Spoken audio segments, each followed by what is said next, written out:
దయచేసి మొన్న కంటెస్ట్ చేసిన వాళ్ళు కూడా ఎవరైతే కంటెస్ట్ చేసిన వాళ్ళందరూ కూడా దయచేసి సర్వే నెంబర్ మార్చడం నేను ఇదే మొదటిసారి ఒక నాణ్యమైన అందిస్తున్నటువంటి మేడం వాళ్ళ బిడ్డలు సంపాదించుంటాడు. President, vice president, general secretary class అండి హెల్ప్ చేయడం కోసం అడిగితే ఈరోజు అక్కడ 163 షాప్స్ పెడుతుంటే ఆ కార్యకర్తలకి ప్రతి ఒక్కరికి 1 lakh నేను సపోర్ట్ చేస్తున్నా. 1,63,00,000. ఈరోజు దాదాపు 90 మందికేమో ఇస్తున్నా. అయితే నేను అందరిని ఒకటే చెప్పేది, అంటే ప్రభుత్వం ఉంది, ప్రభుత్వం తరఫున పేదలు నిరుపేదలకు చేయగలిగింది చేస్తాం హెల్ప్. ఆల్మోస్ట్ 25,000 చెక్స్ ఇస్తున్నాం. ఒకరిద్దరికి మాత్రం ఒక 50,000 అలా ఇస్తున్నాము ఈరోజు చెక్స్. అదేవిధంగా బండ్లు కూడా ఒక 40 బండ్లు ఇస్తున్నారు. 3 ట్రైసైకిల్స్ ఇస్తున్నారు. వాటిని స్టార్ట్ చేయమని చెప్తున్నాను. నేను అందరికీ ఒకటే చెప్పేది, అందరికీ ఒకేసారి హెల్ప్ చేయలేము. 1 year అయింది.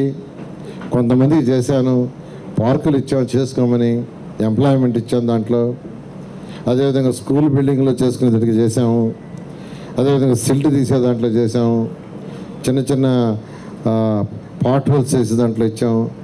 1 by 1 చేస్తాం. అందువల్ల ఎవరు కూడా తొందరపడద్దని రిక్వెస్ట్ చేసుకుంటూ, నెల్లూరుకి ఏదైనా చేయాలనే ఉద్దేశంతో ఆ రోజు ముఖ్యమంత్రి గారు అడిగి 5,250 కోట్లు తీసుకొచ్చి నెల్లూరులో అనేక కార్యక్రమాలు చేసాం. మీ అందరికీ తెలుసు.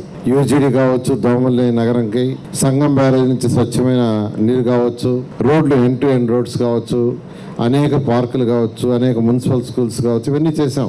మనం నెల్లూరులో కూడా వర్క్స్ని వేగవంతం చేసాం. మొదట నెల్లూరు సిటీలో ఉన్న 50 పార్కులు కంప్లీట్ చేస్తాం.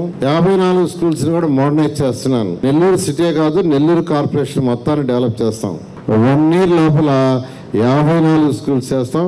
ఈరోజు 6,000 మంది విద్యార్థులు మున్సిపల్ స్కూల్స్ చదువుతున్నారు. ఈ 5 సంవత్సరాల లోపల నెల్లూరు మున్సిపల్ స్కూల్స్లో 10,000 మంది విద్యార్థులు చదువుతారు. ఎప్పుడైతే మనం క్వాలిటీ ఆఫ్ ఎడ్యుకేషన్ ఇస్తామో వాళ్ళే వస్తారు డిమాండ్. విఆర్ఐ స్కూల్లో 20,000 మంది తీసుకుంటాం, నెక్స్ట్ 20,000 మంది తీసుకుంటాం. పేదలు నిరుపేదలకు ఇస్తానని ఎలక్షన్ అని చెప్పా. భారతదేశంలో గవర్నమెంట్లో నెంబర్ 1 స్కూల్ ఏదంటే విఆర్ఐ స్కూల్ కాబోతుంది.